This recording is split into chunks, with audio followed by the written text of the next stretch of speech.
Shalom, Bapak Ibu dan Saudara yang dikasihi Tuhan.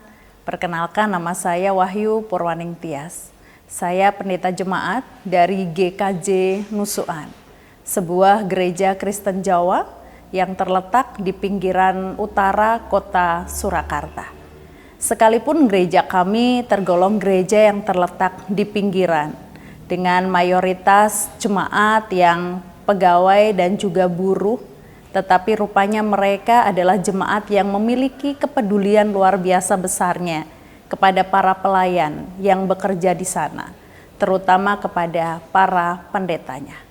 Hal itu terlihat bukan saja ketika mereka memberi kesempatan kepada kami untuk mendapatkan fasilitas-fasilitas sebagaimana yang sudah ditetapkan oleh sinode, tapi juga ketika mereka memberikan penghargaan lebih kepada kami dan memberikan kesempatan kepada kami untuk dapat mengembangkan diri. Kami diberi kesempatan untuk bisa studi lanjut. Dan ketika studi lanjut tersebut selesai kami tempuh, mereka juga tidak segan-segan memberikan kesempatan kepada kami untuk mendapatkan kenaikan golongan secara istimewa. Yang lebih luar biasa adalah ketika kami akhirnya berhasil dengan nilai yang cukup memuaskan, beberapa jemaat dengan kesadarannya sendiri mengumpulkan dana untuk bisa memberangkatkan kami ziarah sampai ke Israel. Bagi kami itu sebuah perhatian yang luar biasa besarnya yang belum tentu akan didapatkan oleh pendeta lain, terutama mereka yang melayani di lingkungan gereja Kristen Jawa. Nah, hanya saja saudara, di tengah banyak hal luar biasa yang saya dapatkan, saya mendapati kenyataan ada hal yang kurang dalam diri saya. Dan hal itu berhubungan dengan kehadiran buah hati. Kenapa demikian? Untuk diketahui, saya dan suami sudah menikah dari tahun 2003. Sejak kami menikah, sudah berbagai upaya kami lakukan demi segera mendapatkan kehadiran buah hati. Mengingat kami menikah di usia yang sudah cukup matang. Tetapi apa yang terjadi? Beberapa usaha kami lakukan baik secara medis maupun secara herbal menunjukkan bahwa kami tidak segera diberi kesempatan untuk mendapatkan keturunan. Ada rasa sedih di sana, ada rasa kecewa.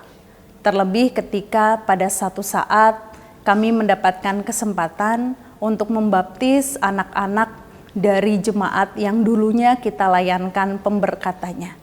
Ada perasaan marah kenapa mereka bisa segera dapat keturunan sedangkan kami tidak. Tetapi seiring perjalanan waktu kami berusaha untuk memahaminya.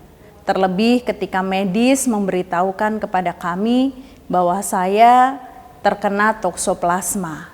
Mungkin memang itu adalah kesempatan yang Tuhan berikan bagi saya untuk segera tidak punya anak. Karena kalau punya anak mungkin anaknya malah nanti akan berkembang tidak seperti apa yang saya harapkan. Tetapi justru ketika kami berusaha untuk memahami kenyataan yang seperti itu dengan tetap terus berharap kepada Tuhan.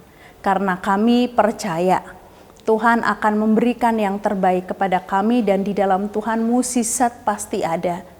Kami justru mendengar ada warga yang mendoakan agar kami tidak punya anak.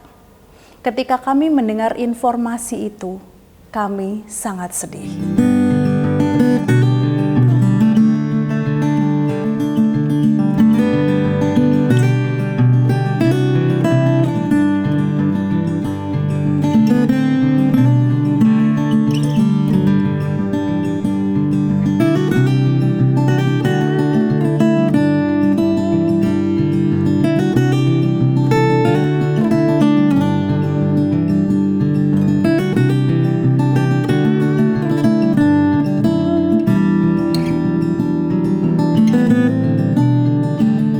Menurut informasi yang saya dapatkan, dia berdoa seperti itu karena mengasihi saya dan suami. Mengingat kami berdua sama-sama berpelayan di gereja. Saya sebagai pendeta di GKJ Nusuan, suami saya sebagai pendeta di GKJ Ndagen Palur. Ada banyak tugas yang memang harus kami kerjakan. Tapi bagi saya secara manusia, doa itu bukan menunjukkan rasa sayang, tapi itu doa yang cukup kejam.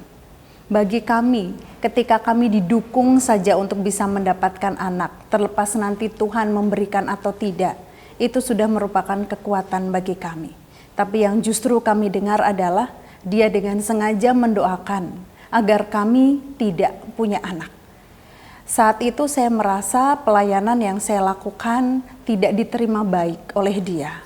Saya marah, saya berusaha maksimal melakukannya. Ada berbagai pergumulan di situ. Apa yang mesti saya kerjakan? Apakah saya harus membalas Dia? Apakah saya harus melakukan pelayanan dengan setengah-setengah? Tapi di sisi lain, banyak jemaat yang membutuhkan pelayanan dari saya. Di situ saya membutuhkan kekuatan dari Tuhan, penghiburan dari Tuhan. Tapi apa yang Tuhan berikan kepada saya? Tuhan justru menegur saya dengan keras. Dan itu saya dapatkan di dalam firman-Nya yang tertulis di Yeremia 15 ayat 19 bagian A. Di sana tertulis demikian. Karena itu beginilah jawab Tuhan. Jika engkau mau kembali, aku akan mengembalikan engkau menjadi pelayan di hadapanku. Dan jika engkau mengucapkan apa yang berharga dan tidak hina, maka engkau akan menjadi penyambung lidah bagiku. Ayat itu sungguh menampar saya. Karena di tengah saya merindukan pelukan dari Tuhan, pemahaman dari Tuhan, pengertian dari Tuhan, tapi Tuhan justru menegur saya dengan keras.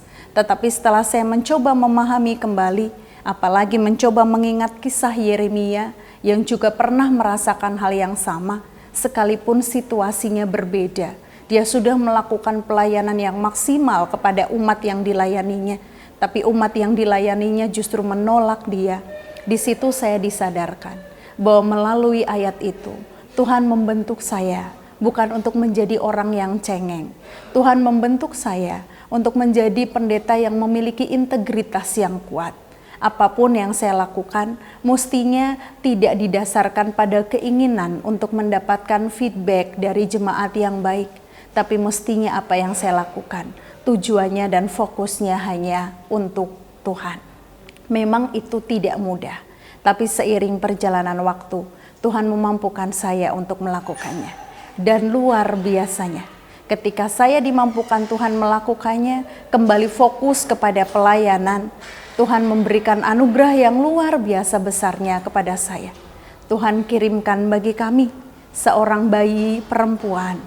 Dia hadir di tengah keluarga kami bersamaan dengan Minggu Palma tahun 2017. Karena itu kami akhirnya memberi nama kepadanya Athena Kanaya Palma. Anak perempuan yang adalah musisat pertama dari Tuhan, yang kami harapkan bisa menjadi seseorang yang membawa damai dimanapun dia berada. Saya berharap dia bertumbuh menjadi pribadi yang memiliki integritas yang kuat, sekalipun lingkungan sekitar tidak menerima dia. Biarlah dia bisa bertumbuh untuk menjadi kesukaan Tuhan dan sesamanya. Tuhan memberkati saudara dan saya. Amin.